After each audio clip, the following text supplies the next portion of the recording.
Buonasera a tutti. My name is Valentina Imbeni. I'm the head of La Scuola. I have now been at La Scuola for almost 14 years, and it has been an incredible journey, or I should say an adventure.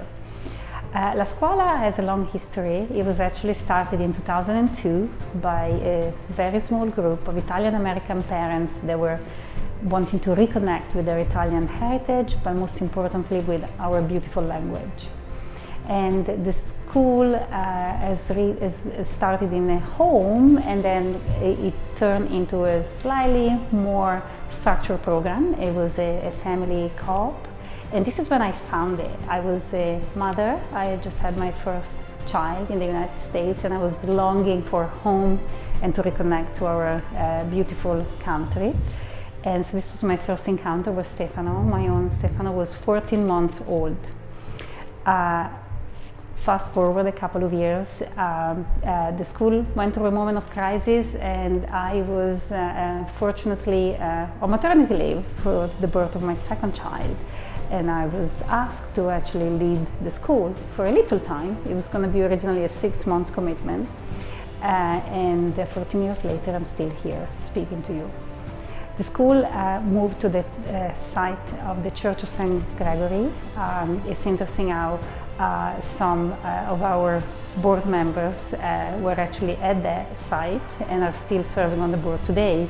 And the children of our founding board members are actually now close to finishing college. So it's really a wonderful history that we have here.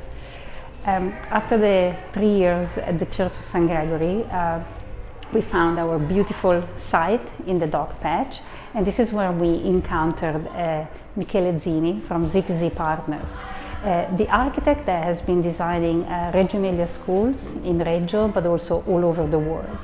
And really the person that taught us how the connection between pedagogy and architecture is real. Children truly learn differently in a space that's designed with them in mind, and that really fosters creativity and critical thinking and connection as well.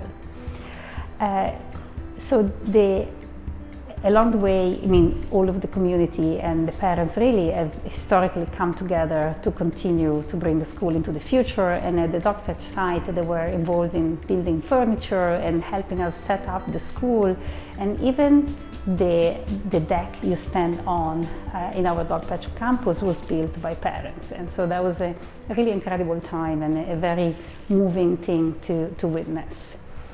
I really want to thank all of the board members that have believed in the history of La Scuola and have continued to push this dream along. And after the dog patch, we decided to expand in a K8. We started off with the first class in our teacher's lounge, and then we actually brought some mobile classrooms in the yard across the dog patch campus. And we were in those modular classrooms for 1 year until we then built a permanent Grandissimi building on their site, and we found our Fell Street location. That was another incredible step and a leap of faith on behalf of our very committed board. We are still today at the Fell Street campus, but from the moment we moved into Fell, we were already thinking about our permanent home.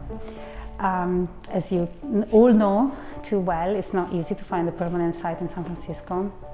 And again, with the support of a board member and a group of very committed parents, we were able to secure a very long-term lease with the San Francisco Archdiocese. I should also add that all along, the Italian consulate has been incredibly supportive of us and has been also facilitating many connections that has helped us come a very long way.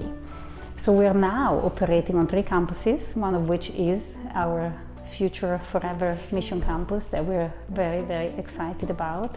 And our architect and designer continues to be Michele Zini. So we will really be able, hopefully, to build the very first Reggio Emilia IB school outside of Italy, and possibly the only one in the world.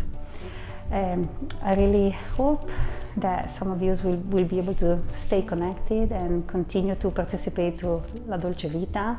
This is an event that has really attracted not just La Scuola parents, but people who have been friends of the school or connected to the Italian-American community or connected to the Italian language, but it's also a place that welcomes all.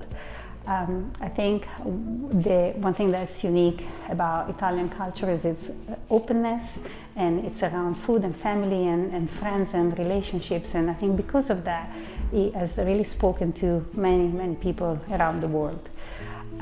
When parents to La Scuola in non-COVID times, I always have to give them a warning. If you don't want your child to be loved and hugged, don't come here. Grazie mille, and thank you for listening.